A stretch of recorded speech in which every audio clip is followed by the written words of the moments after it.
wish to get over. When we were children, we used to visit every Sunday afternoon an old couple whom we were talking to.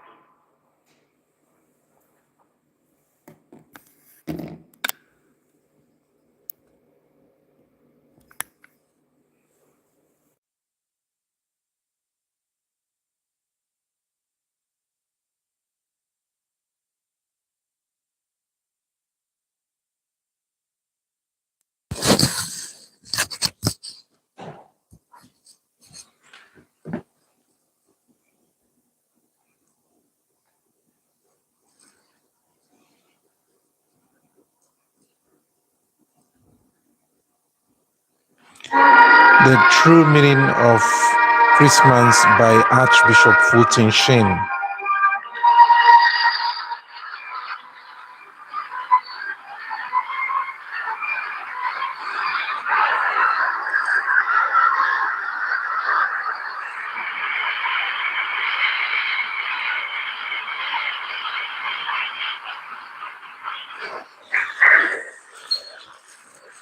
I must tell you about a brother of mine who's a doctor here in New York in order to illustrate a certain point I wish to get over. When we were children, we used to visit every Sunday afternoon an old couple whom we were taught to call familiarly Uncle Bill and Aunt Hannah. And in the course of the visit, my young brother Tom always used to ask Uncle Bill for a dime. He started this whole affair. Except he grew out of it. And one day my mother said to him, "Now, Tom, the next time we visit Uncle Bill, please do not ask for anything. They're very poor, and they can ill afford to give you a dime. Now, will you promise, Mother, that you will not ask?" And he said, "I promise." We made the visit the following Sunday. Tom was very good, but just as we were driving away, he said, "Uncle Bill, you know." Now, the only point of the story that I wish to get across is that those of you who are knowing and loving will know what I mean when I say, thanks, thanks, thanks. May the Lord bless you.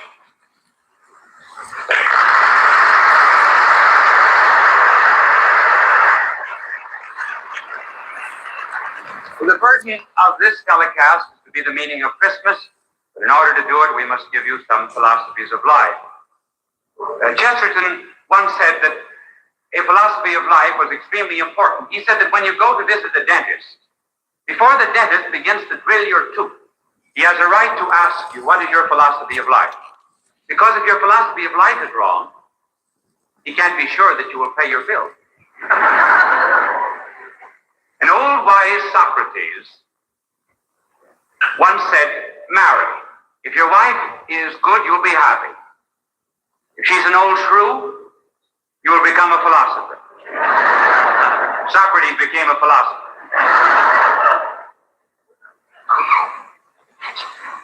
There are only two philosophies of life, basically. And one philosophy of life is this. It is that of man who goes to perfection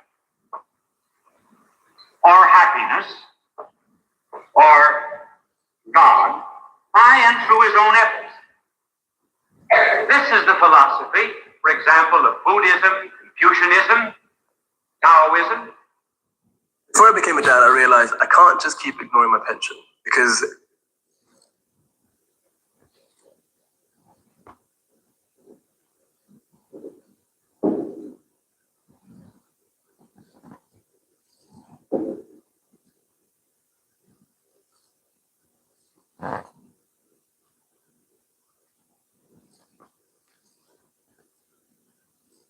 happiness, it was assumed, by contemplating the gods, or as the Eastern religions still believe, by some form of ascesis and self-discipline, by which, for example, in the Eightfold Path of Buddha, you crush all desires and eventually achieve some kind of perfection.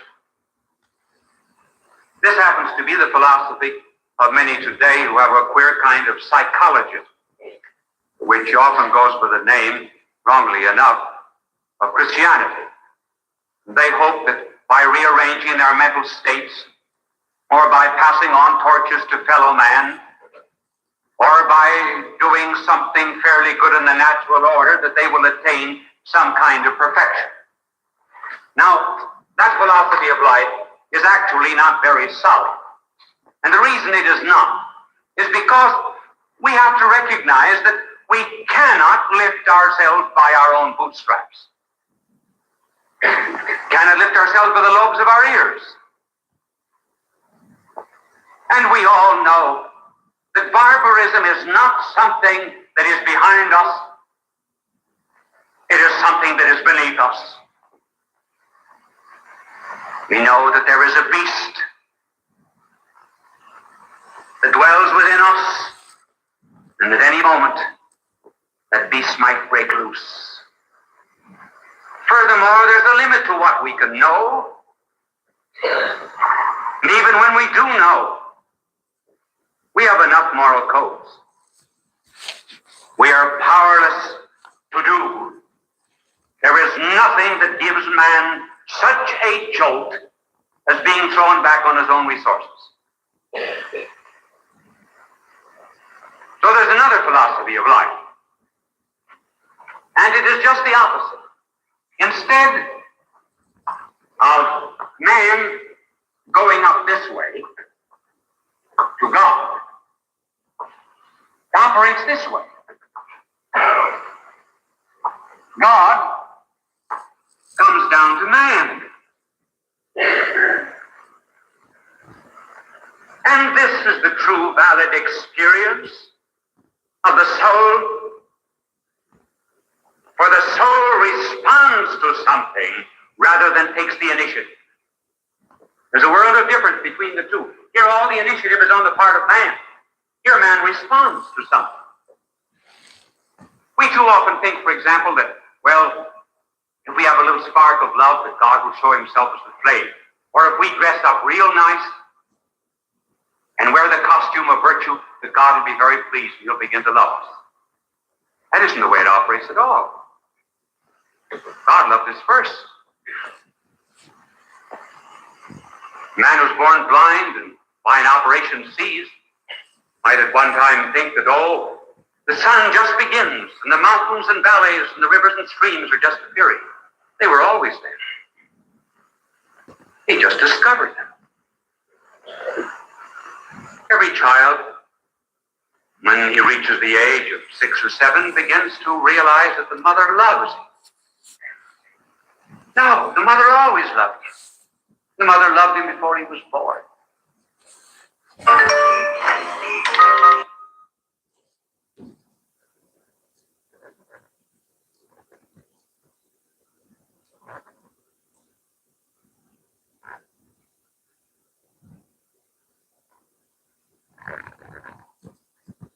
Incidentally, many never realize how much their parents love them until they begin to be parents themselves.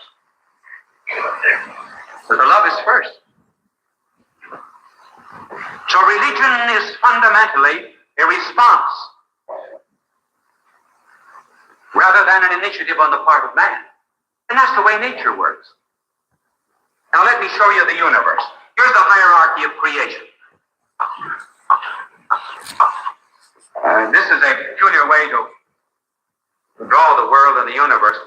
You know, sometimes when you think of the condition the world is in now, you sometimes wish that Noah had missed the boat.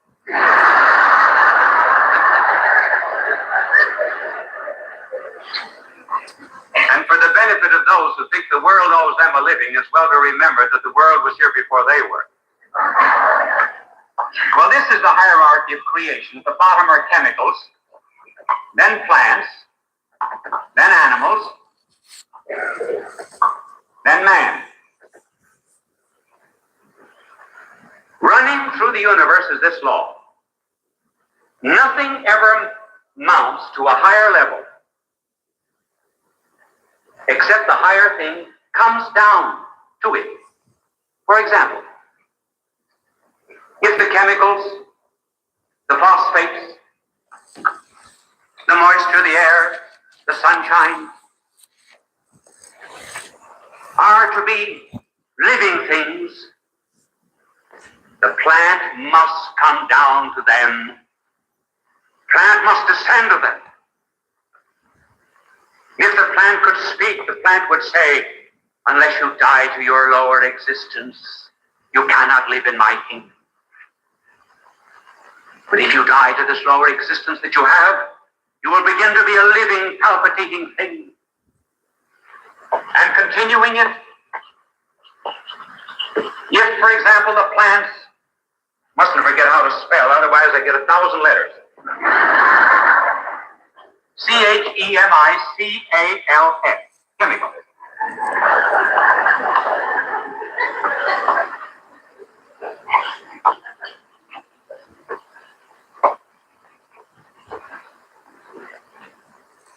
If the plant is ever to live in the animal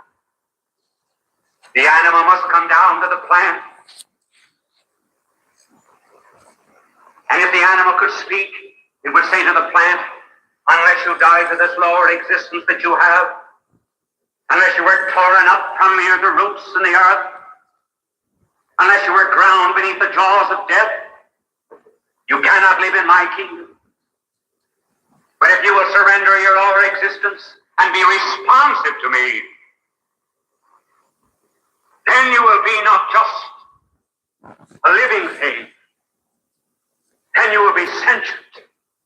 You can see, you can hear, you can touch, you can move. And if the animal is ever to live in man, man must come down to the animal, lift it up, say to it, you can live a higher life. But you must be responsive. Submit yourself to the knife, to the fire. Then you will be a thinking, willing creature that knows science and art, and that with a mind can scan the universe and read the secret of the stars. But shall evolution stop here in progress? Chemicals have no right to say there's no life above them.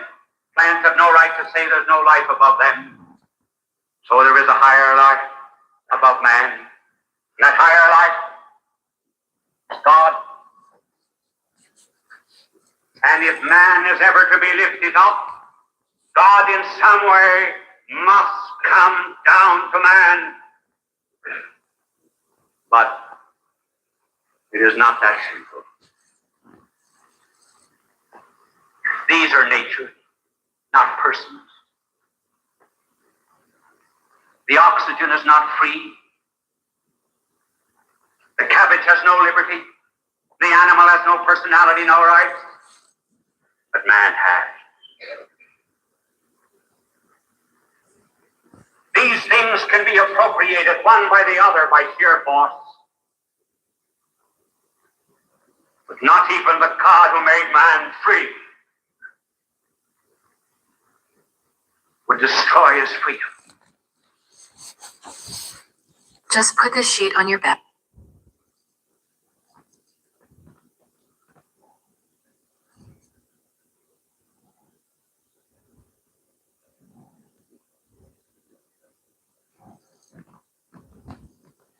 If man is ever to be taken up, he will have to go through some process of discipline, it is true. But if he's ever to be taken up, there must be a free act on the part of man. And one day there came out from the great white throne of light an angel of light. An angel. See if you noticed how common angels are now. For Christmas, isn't it wonderful? An angel came out from the great white throne of light and descended down over the plains of Esdraelon and came to a woman kneeling in prayer. And through the angel, God said to the woman, "Will you give me a man?"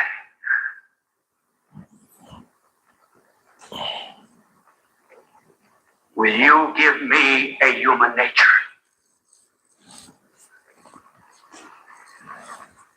Speaking in the name of all humanity, will you, by an act of freedom, say, "Here is a man"?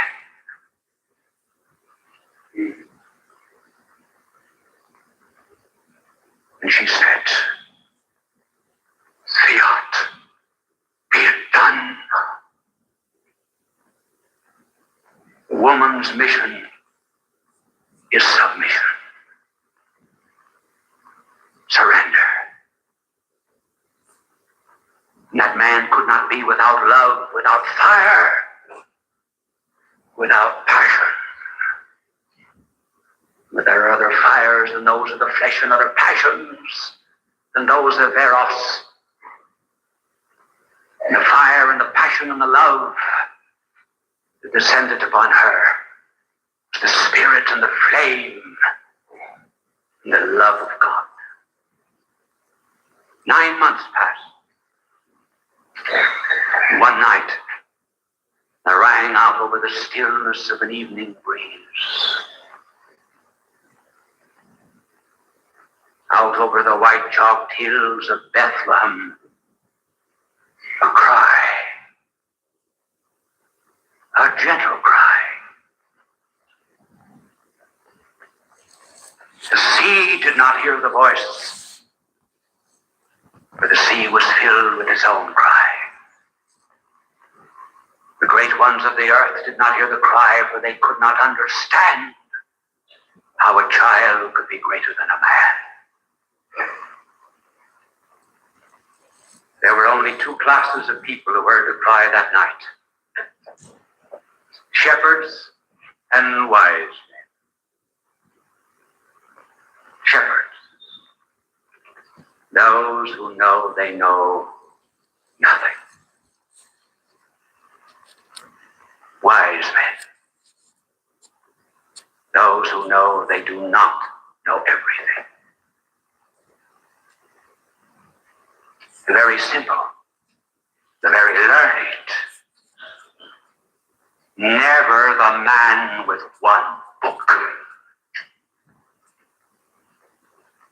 never the man who thinks that he knows. And when they came, they saw a babe whose tiny hands were not quite long enough to touch the huge heads of the cattle. And yet a babe was steering the sun and moon and stars in their courses. Baby feet that did not walk. They could not bear the weight of divine omnipotence. Eyes that might have read the secrets of every living heart that hour. Under that baby brow was beating a mind and an intelligence that formed the universe, along with the human intelligence that would grow in age and grace and wisdom before God and men. And this babe who was born was not a man who made himself a god, was not a man who was an ethical reformer, not just a teacher like Buddha or Socrates, not someone who would develop a consciousness of Godhead as he went on, but someone who from all eternity was God and began to be in time, the only one on earth that ever had a prehistory to be studied, not in the dust and the slime of primeval jungles, but in the bosom of an eternal Father. When my team pitched the idea,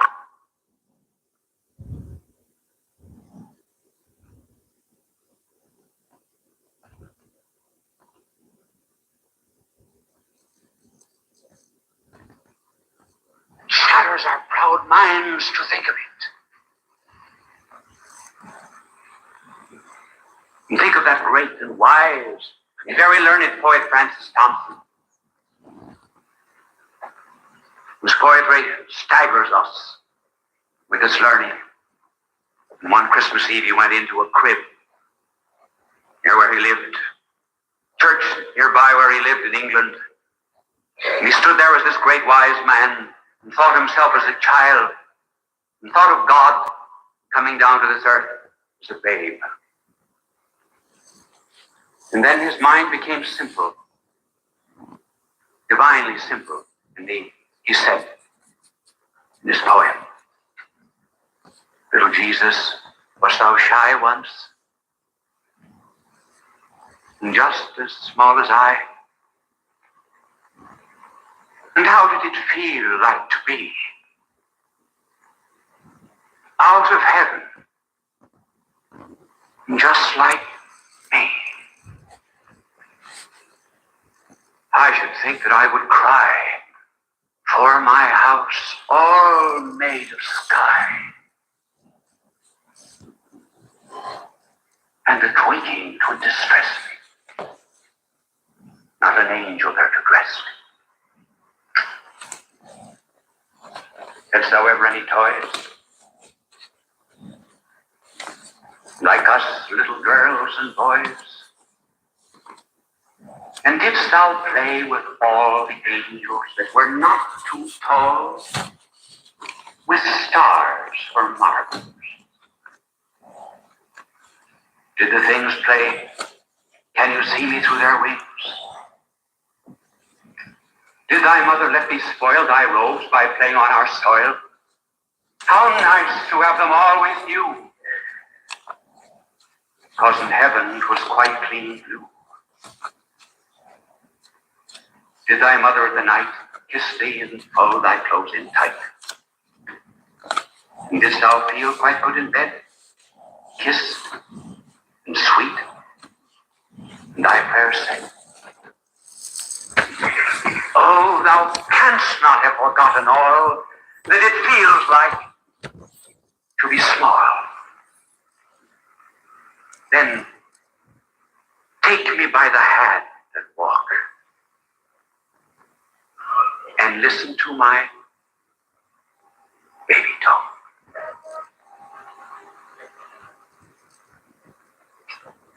That was just his way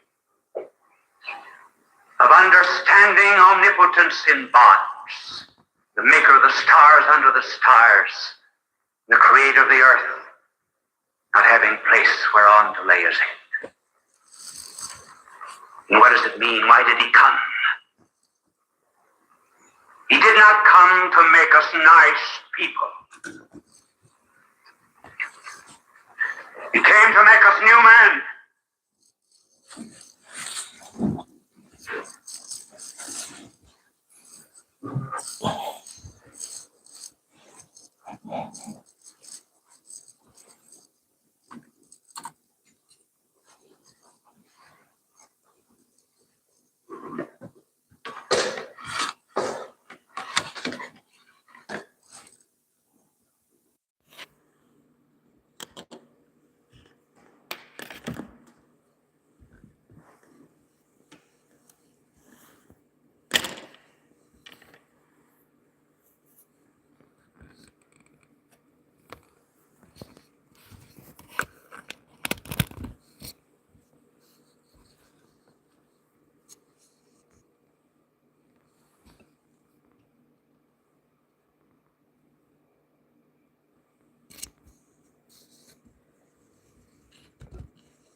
I lift it up.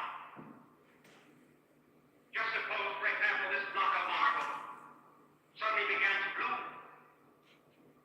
Why, that would be something that does not belong to the powers or the natures or the needs of marble.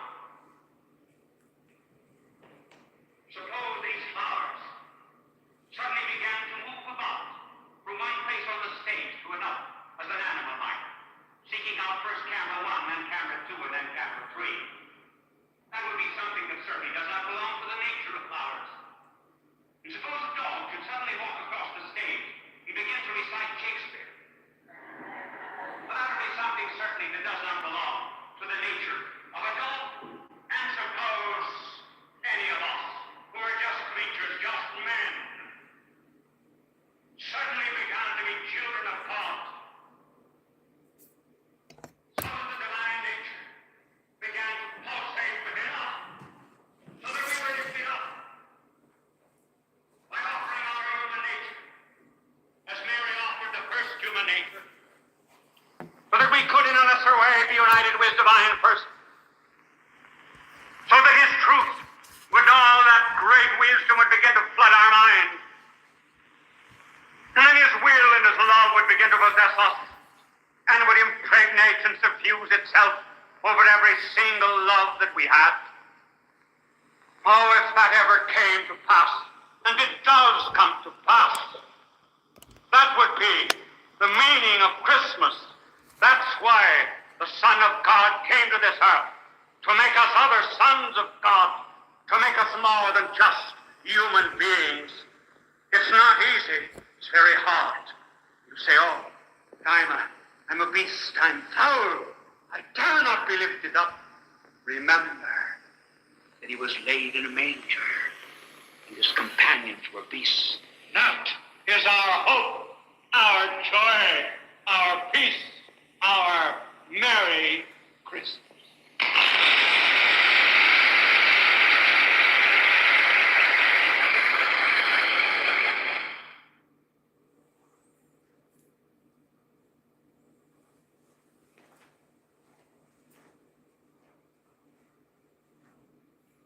O little town of Bethlehem,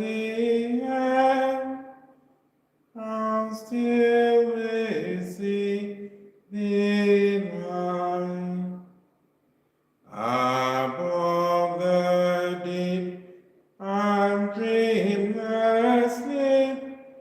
The silent stars go by. Yea, in the darkest streets shineth the everlasting light. The hopes and fears of all the years are yet indeed tonight. O morning stars together proclaim the holy birth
his heaven. For ye may hear his calling, calling his word of sin. Where meek souls will receive him still, then their Christ enters in.